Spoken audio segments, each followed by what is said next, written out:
Guys finally हम लोग पहुंच गए हैं। मैं सोचा एंट्रेंस से बात करते हुए आपको दिखाया जाए कि कैसा है एंट्रेंस। रौनक अच्छी है but the problem fact is मुझे यहाँ पे थोड़ा कम क्राउड दिख रहा है। I am not too sure why but crowd तो बहुत ही कम है। सारी शॉप्स हैं लेकिन शॉप सारी की सारी एम्प्टी हैं। आगे देखते हैं बीच कैसा है, बीच का क्लीनलीनेस कैसा है, और देखते हैं कि अगर हम यहाँ के रेट्स चेक कर पाएँ, खाने के रेट्स कैसे हैं।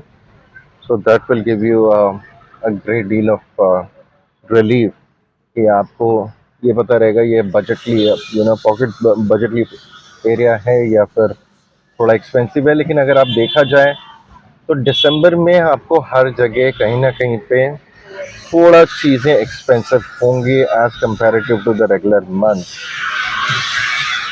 वो चीज़ का हम लोग इग्नोर नहीं कर सकते क्योंकि देखिए ये गोवा का टाइम है। इस टाइम पे अगर गोवा वाले पैसा बनाएंगे तो हर एक का एक सीजन मंथ आता है।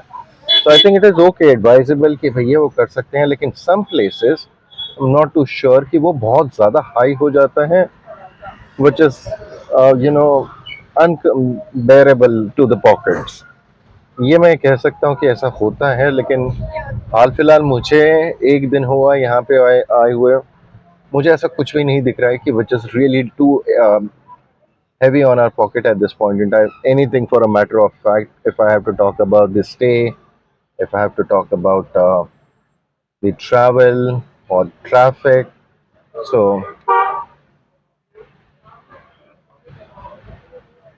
यहाँ पे ये ट्रैफिक का सीन है।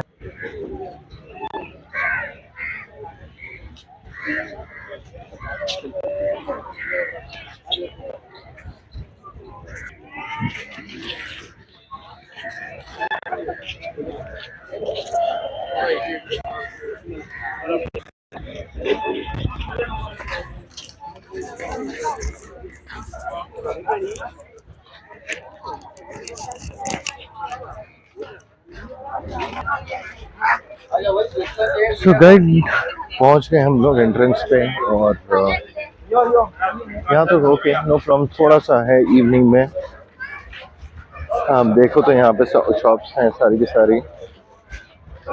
और एक बात बताएं, मैं आपको बता नहीं पाऊंगा लेकिन हाँ स्मेल जो है बहुत ही अच्छी आ रही है, पता नहीं क्यों, लेकिन काफ़ी अच्छा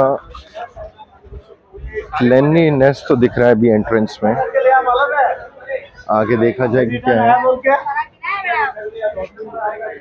चलिए यहाँ से एंट्रेंस शुरू हो रहा है और देखते हैं कि मौसम तो बहुत ही अच्छा दिख रहा है।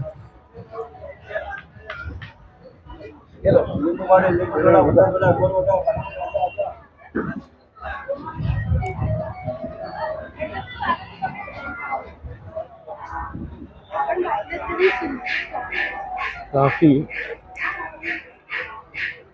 साफ सुथरा है वैसे तो।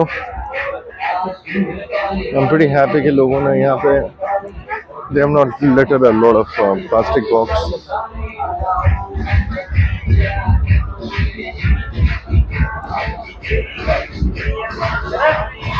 This is great.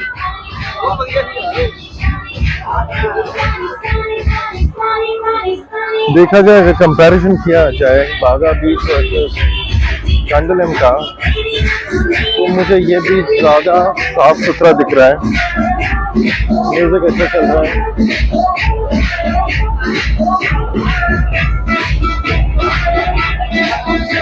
और ऐसा नहीं कि नहीं, क्राउड काफी अच्छा दिख रहा है अभी। सॉरी, क्राउड अच्छा नहीं कहूँगा मैं,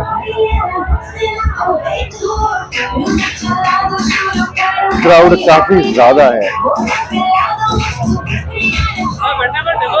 तो अब आप देखो यहाँ पे कि क्राउड कितना है।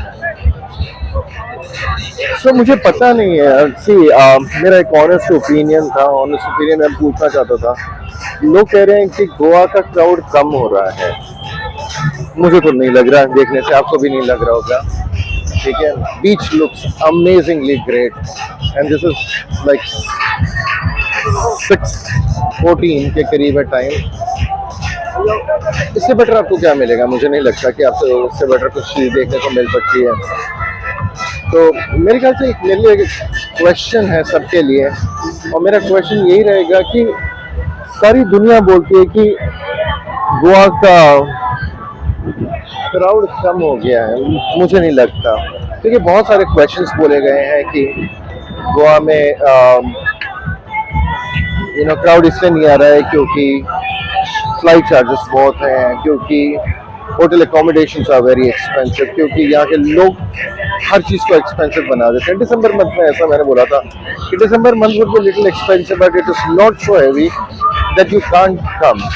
And I don't know why people were comparing, Bali, Thailand versus Goa.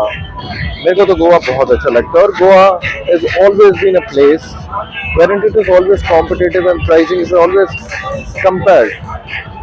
तो ये एक सवाल है, क्वेश्चन है, आप लोग मुझे बताइए। मैंने थोड़ा सा रिसर्च किया था 2 दिन पहले कि flight tickets from Bangalore to Goa, flight tickets from Delhi to Goa, train tickets, they were all nominal. तो लोग कैसे बोल रहे हैं कि it is 40,000 50,000, and I think it can go exactly like you can travel to Bali और थाईलैंड। एक सवाल है, ये एक मैं स्क्रीनशॉट आपको इसमें शेयर करूंगा, आप प्लीज देख लेना, and don't let me know कि आप क्या सोचते हैं, क्योंकि मुझे कहीं से भी नहीं दिखता कि क्राउड कम है, और मुझे ये भी नहीं लगता कि क्राउड कम होने की रीज़न ये है। I'll wait for your comments, and stay connected, guys. Let me go down to multiple other beaches and see and give you the update. Thank you, guys.